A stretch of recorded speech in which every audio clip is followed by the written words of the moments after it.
Good morning, everyone. Thank you for joining us for ICONversations. The ICON program is designed to help celebrate our company's top producers. These agents have gone far above capping status and are now earning back their paid company dollar with various stock grants, which are earned by reaching exceptional milestones. Today from Indiana, we have Jim Pruitt. From Massachusetts, we have Sonia Johnson. From Florida, we have Joshua Hanaud. From British Columbia, we have John Cooper, and our moderator today from Ohio is TJ Gaussman. TJ, take it away. Thank you so much, Brian. Super excited. We've got some killers on this stage, and I'm excited to meet them and hopefully help everybody that's listening. So I want to go ahead. Let's get right into it. Let's go ahead and figure out who everyone is. I'm going to start with John Cooper from BC. John, tell us a little bit about yourself, your business, your why. Just share, give me a 1-minute elevator pitch. Sure. Thanks for the introduction. So, my name is John Cooper. I'm in a community called Nanaimo, British Columbia. We're on an island off the coast of Vancouver, British Columbia. It's a community of about 100,000 people. I'm in my 17th year of real estate. I'm a 6-time ICON agent, spent the previous part of my career with the Remax Corporation. My key to success is really one of a consistent market presence. I started in the crash of 2008, and the guiding principle for me has always been that people, and I'm sure you've heard this quote before, that people tend to overestimate what they can accomplish in 1 year and underestimate what they can accomplish in 10 years. So I show up every day, nowadays more like 5 days a week, and provide value to our community here. For anyone that's looking to make a real estate decision, I want to be the most valuable resource that they can find in our community, and stick with that, rinse and repeat. We do about awesome. We do about a 50 million production. It's myself, one licensed buyer's agent, and one licensed assistant. Perfect. I'm excited to hear more about your business. Let's jump down to Josh from Florida. Josh, tell us a little bit about yourself and your business. Hey, so my name's Josh Hanoud. I've been doing this for 20 years here in Florida. I've been with EXP. I'm in my 4th year. I'm also a 4th-year ICON agent here. I'm on the MLS board of directors for the St. Augustine, St. Johns County MLS. I'm also a member of 7 other boards of realtors and cover about a third of the state. Do about 30 million a year or so in business. And as far as our why, or what probably the biggest thing to remember as far as that I've seen is understand that every problem is solvable, and that's what our job is to fix it, right? Yeah, I think that's a great point. Excited to get to learn more about you and your business. Sonia from Massachusetts, beautiful place. Tell us about you.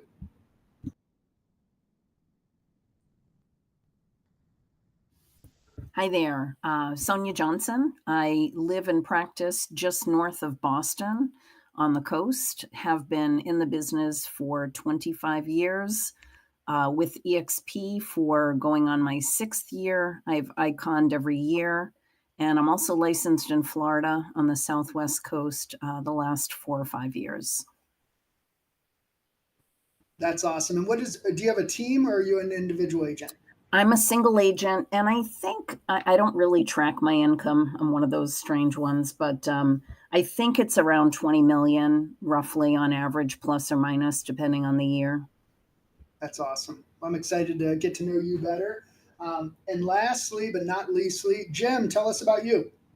All right, I'm Jim Pruitt. I'm from a little town called Madison, Indiana. Coolest place you've never been to, so Google it and look it up.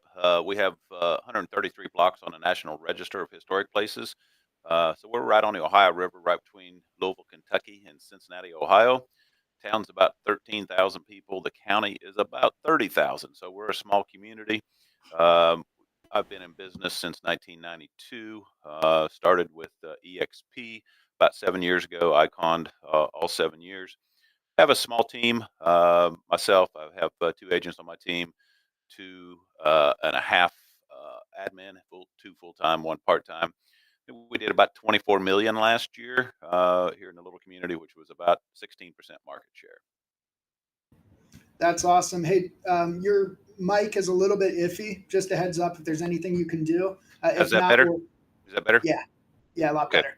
All right. Moved Okay. it a little closer. Well, thanks, Jim. I'm excited to get to know about you. And my name's TJ Gosman in Cincinnati, Ohio. I've got a small team, myself and two buyers agents, do about 17 million. Been in the business 6 years. EXP, four-time icon. Super excited, man. I'm jacked. I stay jacked. So it keeps me excited every day. So I want to go ahead and focus on value. I think that's why we all come to these. So to make this most valuable to everybody listening, let's talk about a time in business. We hear about all the good times, the icons. That's all fun, but there's blood and bruises along the way. I'm just going to go in order if that's okay. John, can you think of a time in your business where the wheels fell off, where something got real nasty, and you had to prove like, okay, I'm not lucky, I'm a winner because of things I do. Does anything jump out to you? Absolutely. I think my worst year in real estate was the year that I did my highest production in the history of my career. I did 170 ends 1 year, and I was the most miserable I've ever been in my entire life.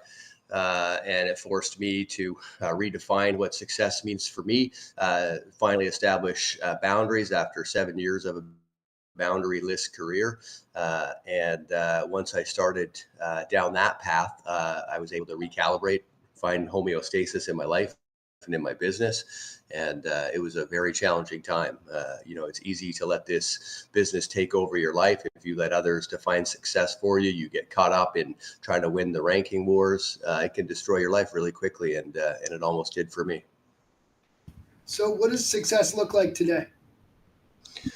Success for me is paying no attention to what others are up to, paying little to no attention to what's going on in my business relative to others in my market. Success to me is defined by making a great living, selling houses, working with the clients I want to work with, and putting my health and the loving relationships in my life at the absolute top of the pyramid, and my business comes second to those two things. Anyone that's experienced lost their health will pay anything to get it back. I watched my father make that mistake, and I swore to never make that mistake in my life. So success to me is being extremely healthy, having great relationships with my daughters, and making enough money to live a comfortable life here in one of the most beautiful parts of the planet. Dude, that is so cool. I'm glad you got vulnerable a little bit because the numbers they're fine, but yeah, they definitely don't solve all the problems of life. In fact, they can create them. So we'll dig into that more. I think that's super important. Josh, I'm going to ask you the same question. Can you think of a time in business where the wheels fell off and you had to figure it out and it made you a better person, agent, whatever that looks like? Oh, absolutely, absolutely. So I got into the business. I'm going to give you a quick backstory. I got into the business in 2005, and in June of 2006, the market started to crash. Right. So by the time I thought I had an idea of what I was doing, everything was falling down around me. My local board went from 2,000 realtors to 600 in 1 year, and of those 600, only about 10% of us actually sold anything. Um, the thing that I learned from that period, it got to be about 2012 ish. And it was a constant, just uphill, constant struggle. The average sale price in my area was like $100,000. Guys, don't think that your sale price is going to prevent you from doing well, right? It's easier to sell high dollar and worry about fewer, but you can also work volume and you can make it work. And what ended up happening, and the biggest lesson is not being afraid or timid about plugging into people outside of your area. I started networking and masterminding with agents from all over the country. We became super good friends. We developed a nice little clique, and we tore each other's business apart, and we all grew from it. And my brain literally kind of exploded, and I went, holy cow, you can do that. That's a thing. And it made the biggest difference in the world. And that's one of the best parts about EXP is we're from all over the place, and everybody here, from my experience with the company, is that everybody's reaching their hand out and saying, all you got to do is reach up and grab it, and I'll pull you wherever you want to go. That's probably one of the most significant things that's happened in my business in 20 years. Yeah, that's awesome. And you know, those in the audience, ask yourself, when's the last time you asked somebody to tear apart your business? You know, are we willing to feel that pain to get better? Because discomfort's what's gonna make us grow. Sonia, what comes to mind when I say something that's been rough that you've had to work through that's made you better? What jumps into your head? I would say when I first got started was the toughest. I did it mostly just for vacation and spending money. It wasn't to try to be the best or the top agent, but it took me probably 3 years to get the trust from people I knew. I'm also in a small, beautiful community of about 13 to 14,000 residents and know a lot of people in town. So nobody was really willing to call me other than to go see property, but to list their property, they wouldn't do it until they knew I had experience. And by that, I mean seeing sold signs or even just for sale signs around town when I finally did start getting listings, basically from from the company back then, from people that didn't know I was new to the business. So I would say, you know, the beginning of my career was my toughest.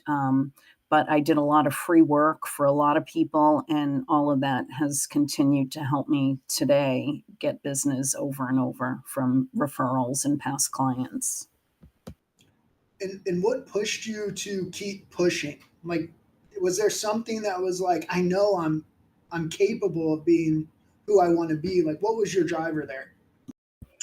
I would say I love to help people. So even when it doesn't mean making money, I think when I wasn't actually making money, but I was helping so many people and essentially wasting so much time, um, the driver was to actually make money in the business. And I'll never forget an agent, a very experienced agent, told me once, because most of my roles were buyer agent roles, was to just shut up during a showing.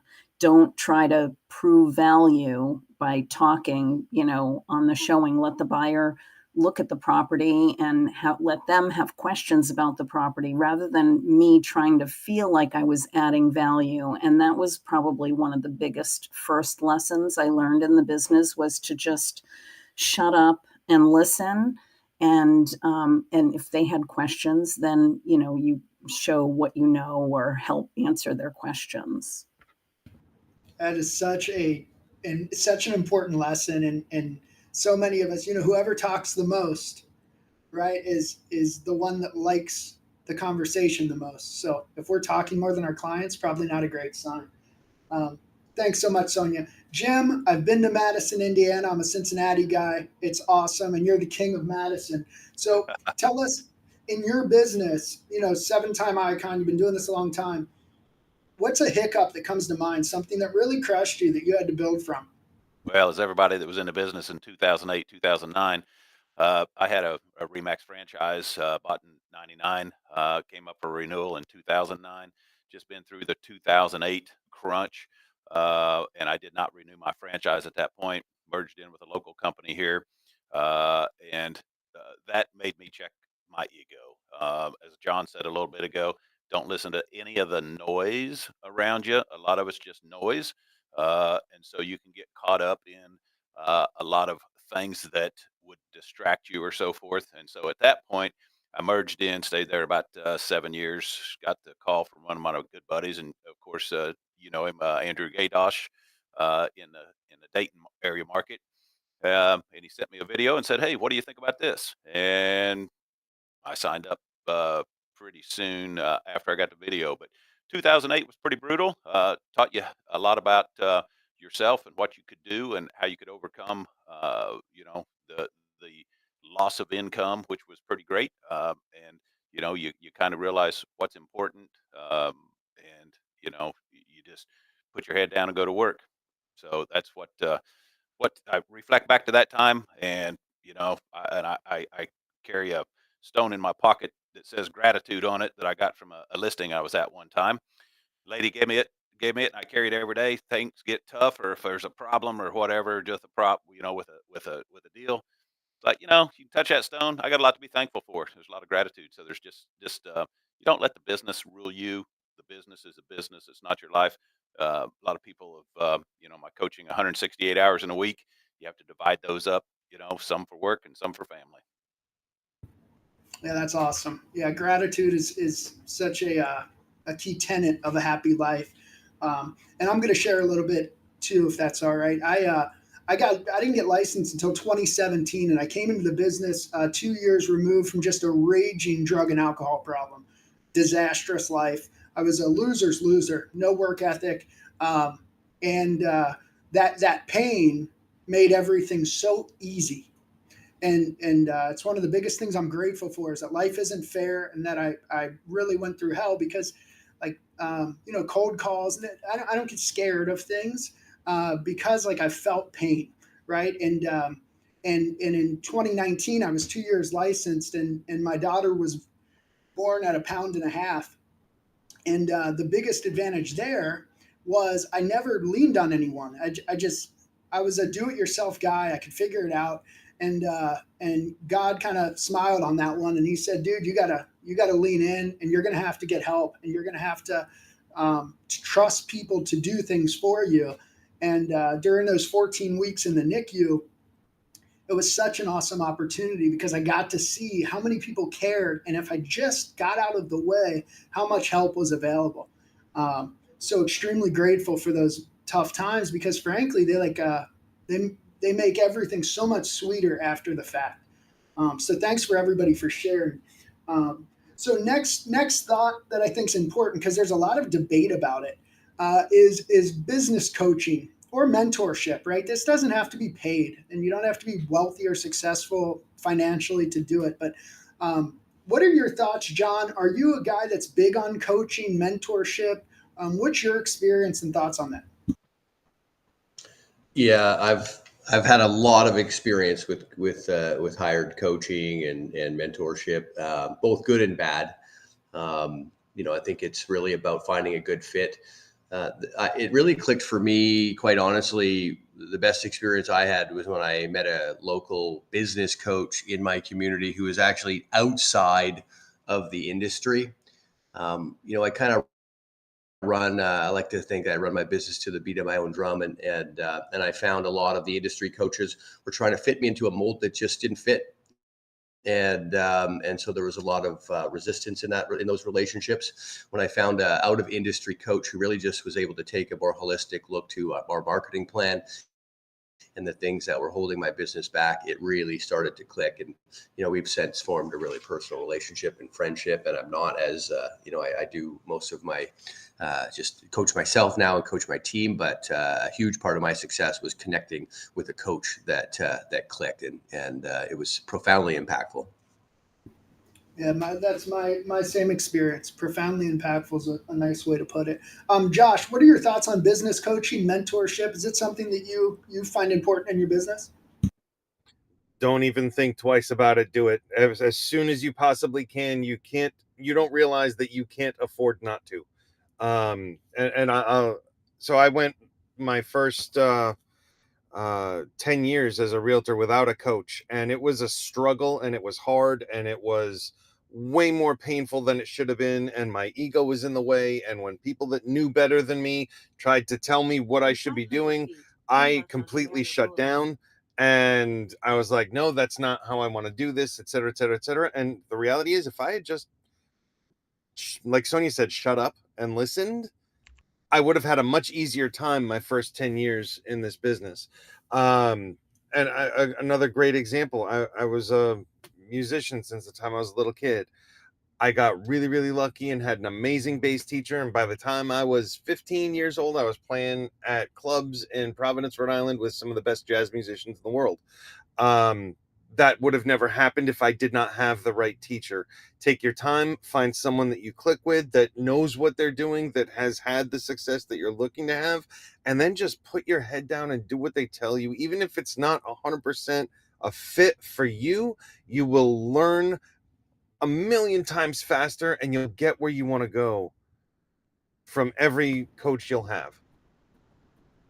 Yeah, and you don't need to wait 10 years. That's Exactly. the key. That's awesome, man.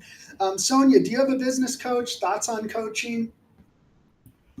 Okay, I'm going to break the mold. I have never hired a coach. I have attended a couple inspirational, what do you call it, conventions where it's usually like through Remax or a big company where they get a motivational speaker. And those are motivating for a few minutes and maybe a couple days following, but I've never even desired to have a coach. I don't know. But I do think it's important to look to the people that are successful. And one of the driving factors for me with thinking of that role model was a realtor we had when we lived in Maine. He sent out a newsletter and he did it quarterly. He was a Remax guy, which they believe in the 4 hits a year. I only do it once a year, but I think that is so key to my success has been just becoming the neighborhood expert. So I look to what people are doing that I would want to receive and think of ways I would want to be contacted. And I've never had to hire anybody. So I feel fortunate with that. I love how you think outside of yourself. Like, how would I want to be contacted? Like you're thinking that through instead of just pounding out mailers or because we have a tendency to be annoying if we don't think that through. And I think it's also important. Like we're not all the same, right? Some of us are self accountable, don't see value. Like, we can all do this differently. Jim, are you a guy that's coached? Do you coach? What are your thoughts? I'm a big believer in coaching. I think it's very important. I think it's vital. John Kitchens is my personal coach. I don't know if anybody's aware of John Kitchens, but one of the things that we've learned, it takes 10,000 hours to become an expert at anything, and with a coach, you can compress time and you can do things quicker than instead of just bouncing off the walls and doing everything wrong, and to finally figure out what other people have done and learn from other people, learn from other folks. So I think that time compression is key. I'm not really a coach. I don't consider myself a coach, but I do have training for my downline people. I've always been a listing agent. I've set out on day one to become a listing agent. Uh, I work on the buy side, mostly when it's my listing. I think that the coaching is very important. So I think there's ways that if a new agent maybe cannot afford a coach right off because coaches are an expense. I think there are people like Michael Burt on Facebook that you can friend some of these coaches, and they send out a lot of information and data through their Facebook sites. So I think you can pick up nuggets from, even for free from different coaches that are online. So, but I think that at the point when you can afford one, uh, definitely hire a coach. Yeah, absolutely. And I know Ricky Caruth has free coaching, group coaching. If that's, do whatever you can afford. But if you can't afford it, you probably need a coach. So I want to talk about tools. I think tools are important. EXP has a ton. We've also got tools, obviously, outside of the EXP platform. John, what is one tool in your business that you think, man, I'm glad I found this. I would have a really hard time being successful as I am without it. I mean, the outside of referral, our number one source of business is our newsletter. We did it monthly for over a decade, and then shifted to a weekly newsletter about 2 years ago. We used MailChimp for that. I mean, that is the outside of referral. That's my number one source of business is our weekly newsletter. We've got a real keen focus as to the content of that newsletter, and that's been a massively impactful tool. And I started doing that pretty much on day one when I started. I had a database to work off of. Do you know the cost of MailChimp for what you're using it for? Yeah, ours goes out to 29,000 list of emails, so it's pushing I think about 400 USD a month. 400 a month, you can reach 30,000 people. I mean, that's wild. Okay, let's see. Josh, tell us about a tool that impacts your business. Oh my gosh. People. And I don't mean people are tools, right? But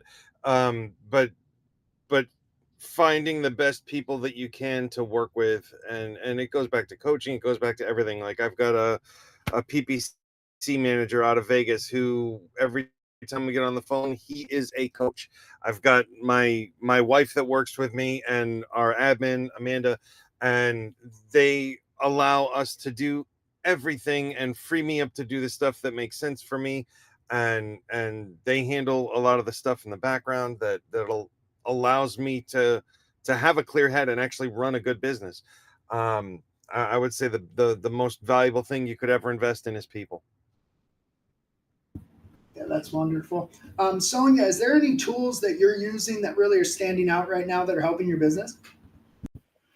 Again, I'm going to be the odd duck. No. So I would say really the only thing that has really contributed to my success would be my once a year mailing to my neighborhood, which is almost 1,000 people.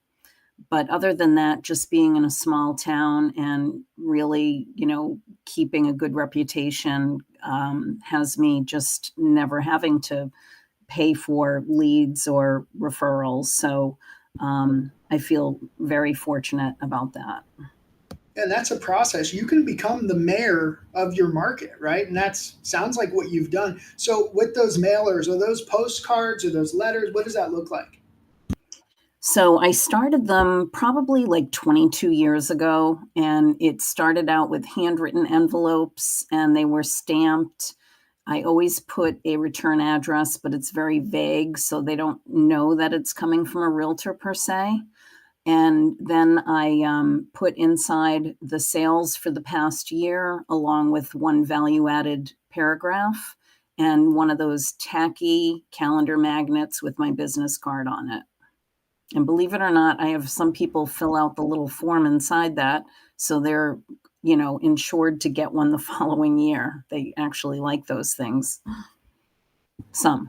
Yeah, I think these things that worked 20 years ago, they still work. It's just about consistency. And yeah, your business sounds like everybody's dream business, right? I guess so. Yeah, Yeah, hearing you're the person. others. Yeah, but again, it's just I think my small town and I love what I do still. Sadly, I mean, I don't know if it's sad or not, but I still love it. That's awesome. Jim, share with us what are some tools that you are finding super helpful right now? All righty. So I'm a big KV Core user because it's free. So I hired I was on top producer for a long We're time. losing you, Jim. You can't hear me. Okay, I got you now. All right. So I tried to adjust some sound settings over here, so I didn't know if I screwed it up or made it better. But anyway, can you hear me? Okay. You're a little in and out. Okay. All right. So I'm a big KV Core user because it's free. I hired a gentleman named Brandon Birch that he's out of Louisiana to help me convert my database from top producer to KV Core and kept him employed to keep working with KV Core and my marketing. So on social media, we do mostly Facebook and Instagram. We had 429,832 impressions last year on social media for a grand total of $1,592.65. It's listings, that's promotional ads, and different types of ads. So, uh, and he basically sets up those ads and takes care of most of that. We also work through KV Core on we put all of our closed into a closed status in KV Core, and then there is a drip campaign that goes out to all of our closed folks. And there's certain things that you can do, you can systemize within your office. When we close, an email goes out. It asks for them to go onto Google and review us. And then we also, if I have one side of the transaction, but we orphan the other side where we put the orphans, the other people, the other agents' clients in, and then we start hitting them in about a year. So I've ran into several people off and on that said, "Hey Jim, you sold me my house." Well, I had it listed. They worked with another agent, but in their mind, I sold them the house. So that's where that idea came from. And then have just been working on the home valuation part in KV Core on the website. So when somebody can click on the home valuation, it's very limited on what it can give you. we were able to work with the developers and so forth, and we have made our own page that it will then we are systemizing what will happen on that home valuation, and they'll get a text, they'll get an email, they'll get a handwritten card from me, and so we use that quite a bit to our advantage on KV Core. That's awesome. Sounds like you've got all kinds of tools that you're using in your business. A few that come out that we really like, Canva Pro, which we all have access to for free now, is phenomenal. Social media posts, marketing, postcards. We are also, I think CapCut is an extremely important tool if you're making any kind of video. There's a free option. We pay for the upgraded one. That way you can add text, do different. They basically make it so that it's very easy to make reels and Instagram stories. It takes you about 5 minutes to take a video from your phone and turn it into something pretty. And then ChatGPT, I think, is extremely important that we're using. We're trying to use the AI bot, which KV Core has one built in. So we are attempting to use AI. It's a big learning curve. And then the last thing that we're using is something called HomeBot, which goes out monthly to people via email. Home valuation. It has a ton of information, and it's branded. The big upside for that is it has extremely high open rates, which is difficult with email. So that we send out every month to our entire database, and it's interactive. So just some valuable tools that we like. Okay, we're going to get into mindset. The reason I bring up mindset, if there was one thing across top producers, icons, this would be that one thing that I've found, and I've done a lot of these panels, is a positive mindset, and they're problem solvers. So I want to talk to John. John, I know that you're big into MMA. I've got an MMA question for you here in a minute, but talk to me about mindset and attitude, how that works in business as well as mixed martial arts. Did your homework, eh?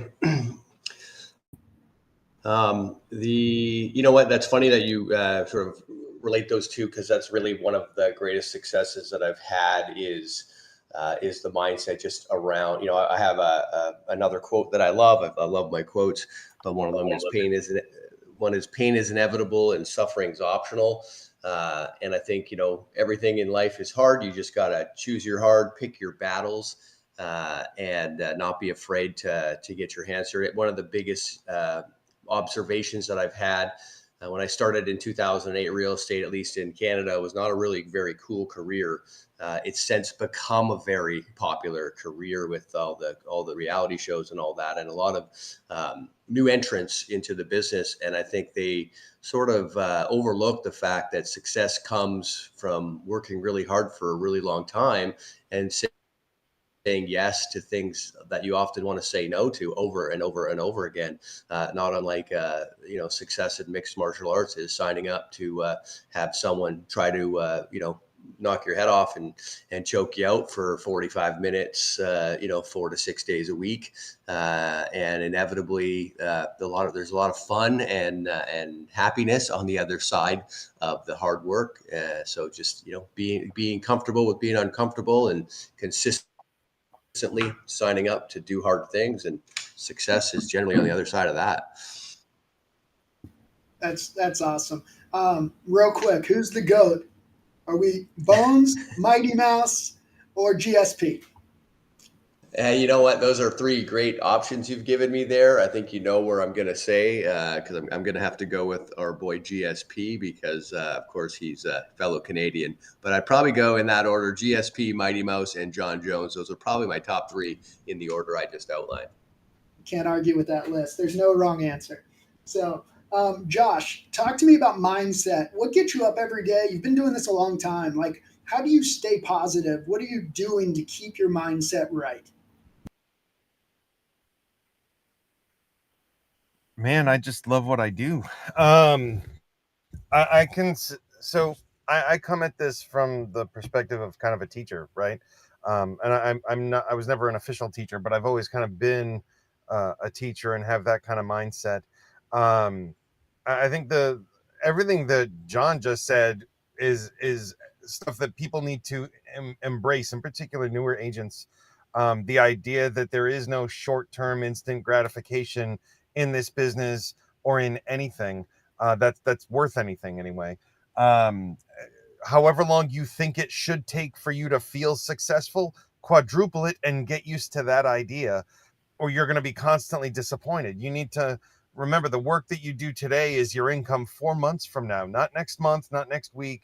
4 months from now is when you start to see results from the work that you're doing today. And it flows right into the MMA thing. You can't go to the gym for a day and be upset that you're not jacked, right? You need to make it consistent, persistent, regular activity over time. Work really, really hard for a really long time, and you'll get there. That's huge, man. 100%. That's the game. And then teach people. Um, you know, real quick, way back in the day, I was a salesperson at Circuit City selling cameras, and I sold a lot of cameras back then. And the way I would do it is I would go to a flip chart on the wall and explain to people what a megapixel is, and I'd have one person that would ask a question. I would go over to the flip chart from Kodak, explain what a megapixel is and how it works and how the different cameras mattered. And before I was done, I had 7 people standing around me, and then they all lined up to buy a camera. Right? Like, just be giving with your information and be open-minded to learning new information, and just throw it out there, and you will have a crowd of people begging to talk to you. That's awesome. And I will also say that, failure breeds self-obsession. And if you are self-obsessed and self-pity, go help somebody. It's the only way I've found to get out of that. If you help somebody Yep. else, you don't have time to focus on yourself, right? Sonia, how do you keep your mindset strong? You've been doing this a long time. Same thing, like you're kind of an autopilot. It's easy to do. How do you get up every day and still feel excited going to work? Well, oftentimes I'm setting an alarm to go work out. So I do try to work out 3 or 4 times during the week, as well as eating healthy. So, and of course, getting the sleep that you need. And in order to get a good night's sleep for me, I need to be honest with my people. So that's how I'm able to sleep at night.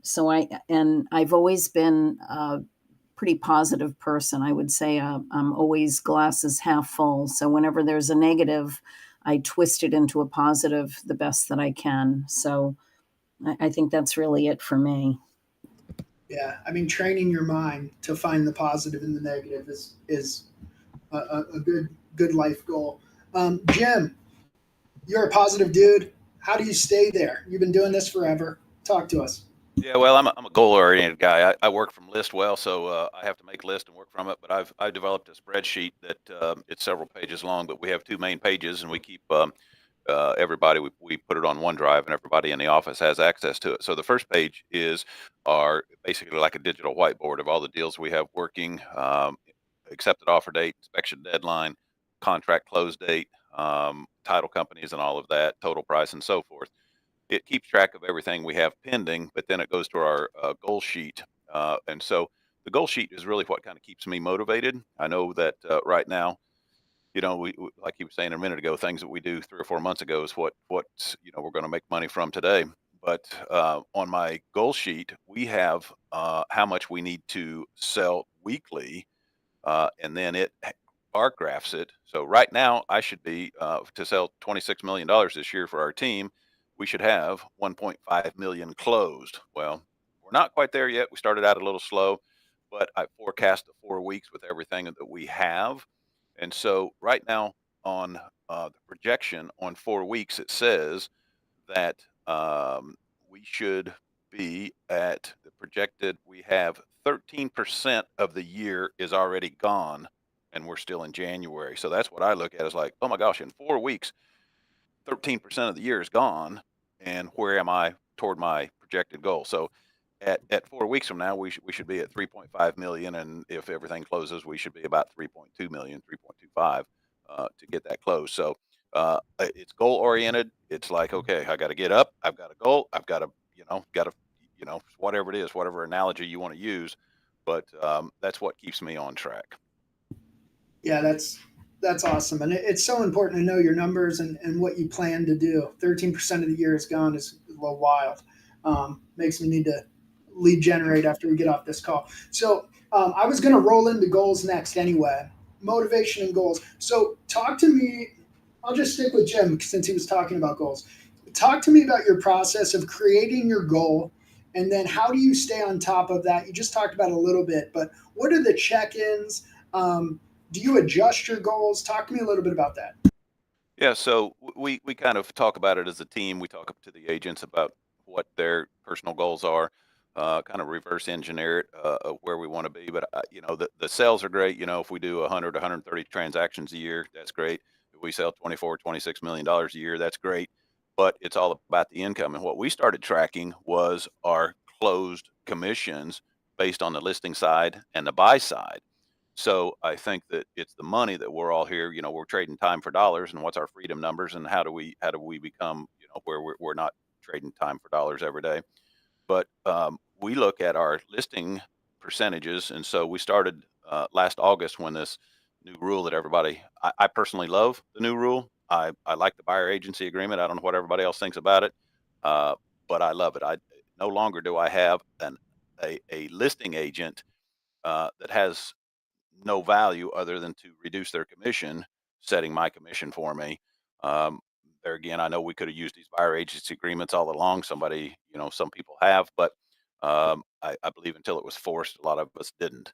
But I really like the buyer agency agreement. I like what it does for me financially.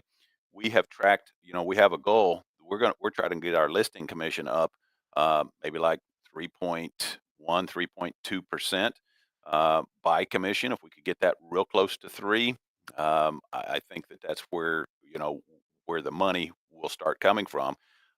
Just a little trick that I won't use numbers here, but a little trick that we've done, and I've ran into several agents that have had an issue with sellers paying them what they request on the purchase agreement. So I know everything's still in a little bit of a change, and we had forms changed in Indiana January 1, but we will ask for a certain percentage on the purchase agreement, and then we'll ask for a concession to be given to the buyer so that buyer can help pay that. I know there's a builder in this community that will only pay X amount of commission. I know that. You could ask for more, you could try to negotiate more, you're never going to get it.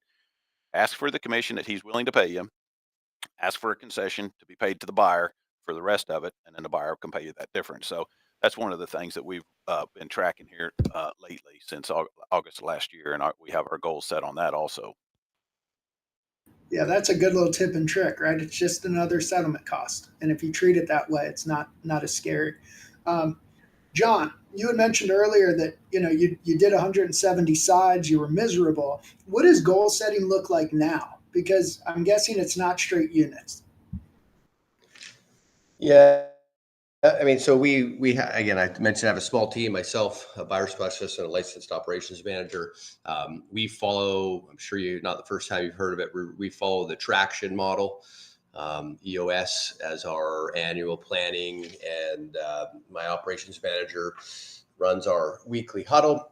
It starts off with agents, the three of us deciding what our goals are, and it can be, you obviously annual income is one of those goals, but we spend a lot of time also on personal goals, fitness, time off, skills we want to add, and then we have so we meet every Tuesday at 9:15 a.m. and we have a score sheet that we show up with each week that has where we track anything from accepted offers, buyer consultations, seller consultations. We give the same amount of credit to getting a yoga workout in as we do with having a consultation with the seller.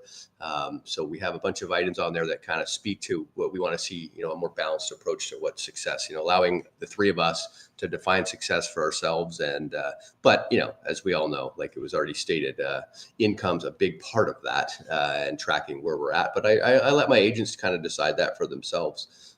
Some of them want to make 100 grand. Some of them want to make double that. Some of them are somewhere in between. So yeah, it's a weekly huddle, and we have a score sheet that we follow that includes a whole bunch of different things. That was one of my biggest changes. I used to set goals for the team, which is dumb because frankly my goals don't have to be their goals, and we have to realize that different people want different things. Again, that self-centeredness thinking didn't do me any favors, but I'm growing. So Sonia, what do your goals look like today? So I don't really have goals that I write down. I guess what motivates me is if we want something new, whether it be like a second home or to help a child get a home or to buy a new boat or to go on a nice trip. I mean, those are the things that motivate me, but I don't really have work goals. I probably should, but I don't. So I'm sorry. No, don't apologize. A second home's a hell of a goal. I would love that goal. Josh, how do you set goals and how do you track them? We kind of do the reverse engineering thing. Pick a number, and in particular when you're a new agent, pick a number and work backwards. What's your average? Know your numbers, know your market. What's your average sale price in your market? What's your average commission going to be? What are your average costs per sale? Like, this is all, it takes time to do, and you have to plan it out, but it's all basic math, right? Like, there's no calculus here, right? It's just a matter of taking the time to do it and thinking it through. Work backwards. Start with where you want to end up. What do you want to make? Okay, cool. What's it going to cost to get you there? How many transactions do you need to do based on an average sale price and an average commission percentage? And work back from that and go, okay, so how many deals per month do I need to do to hit my goal? And then from there, start to get even more granular with it. How many appointments do I need to set in order to, if I'm going to close or sign up X number of sellers out of X number of appointments and blah, blah, blah, blah. You can get this as granular as you want, to the point that you can assign a dollar value to every time you pick up the phone, right? Every time I pick up the phone, it's worth $5. Cool. Most of those calls are just ring, ring, ring, leave a voicemail, next, right? $5, game on, next, next, next, next, next, next. And all of a sudden, you'll start to have an even better picture, because now you're actually doing the work that you planned, and you'll have real numbers instead of hypothetical ones. And you can readjust as you grow into the business that you want to be. I think that's huge. And understanding that you need to, I'm going to throw out another one of those motivational phrases. You need to be willing to let go of your idea of who you are in order to become the person that you want to be, right? You are the only one holding you back from that. And that's a choice, right? And you can choose to do that and go, this is who I am. It is what it is. I'm not good at that. Instead of saying, you know what, I'm getting better at that.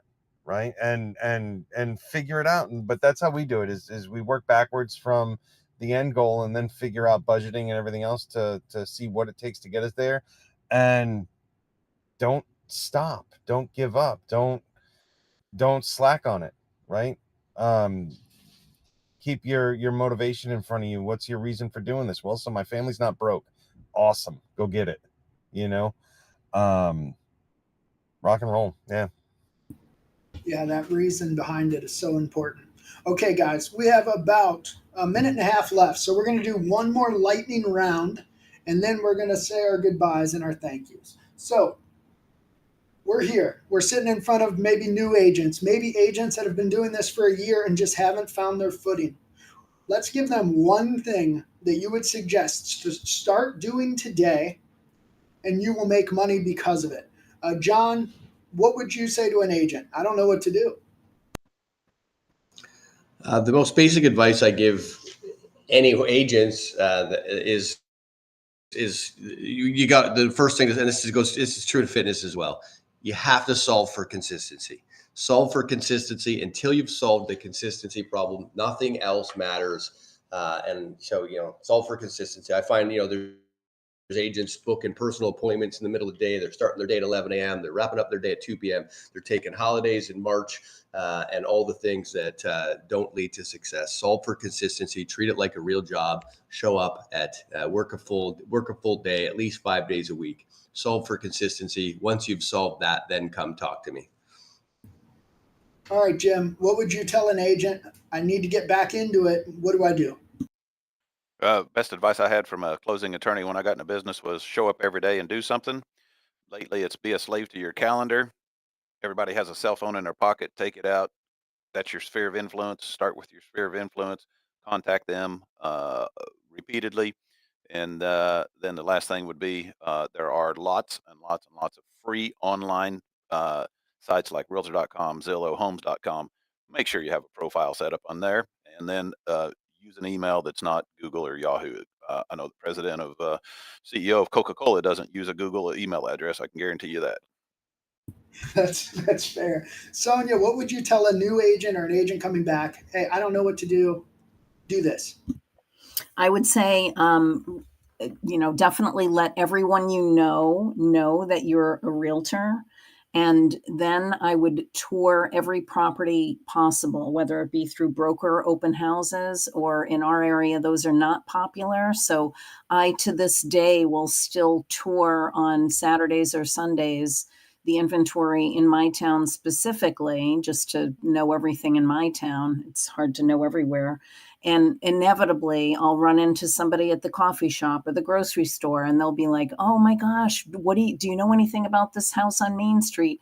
Yes, I do. I was just in it, so then you can speak for the house on the market. I think knowing the inventory is so helpful, whether you're new or old, just to know how it would compare to a potential listing or for a buyer when you're trying to come up with a price opinion for them to make an offer. And I also think it's super important to pencil in personal time. So make sure that you put your workout onto your calendar, and no one needs to know it's a workout. That's more important than a closing. That's great. Josh, give me 20 seconds. What do you got? Oh, man. Realize that when you're starting out, your first mindset has to be don't go broke, don't go broke, don't go broke, don't go broke, right? Your first and primary job, period, is get a job. So this is one of the things I tell all my coaching clients. You getting a real estate license does not guarantee you an income. Joining a brokerage doesn't get you an income. Joining a team doesn't get you an income. Your first job is to get a client who says, yes, I'm willing to pay you to do something. So your entire world needs to focus around, I need a job. So go get a job. And then once you have a job, realize that you need 4 or 5 at a time, depending on your price point, right? But you're going to lose some of those jobs before you get paid on them. And you need to constantly have that I'm broke, I need to go get a job mindset, because having a license and saying you're a realtor doesn't mean you have a job. You need to go get people to hire you. That has to be your number one priority, especially when you're starting out. Because from the time you figure that part out, you're 3 to 4 months away from an income. And if you wait until the end before you do, you're broke and you're doing something else. That's great. And we've got somebody in the chat that's paying very close attention to this. I want to say one thing. You have a lot of people in your phone. There's a very easy way to do it, which is texting. There's a very effective way to do it, which is calling. If you call everybody in your phone, I will guarantee you a deal. Everybody. I don't care if it's the freaking plumber. I don't care if it's somebody you haven't talked to in 20 years. There is a deal in your phone, and you're just scared to find it. So go find it. Guys, thank you so much. I appreciate everybody's time. I appreciate the audience. Brian, I'm going to hand it back to you. Thank you, my friend. All right, I want to thank all of you for joining out there in the audience today. You guys on the panel were amazing. TJ, honestly, you're the best. You guys, we're here every Friday. If you're watching this on YouTube, smash that like button, hit the subscribe button, and we will see you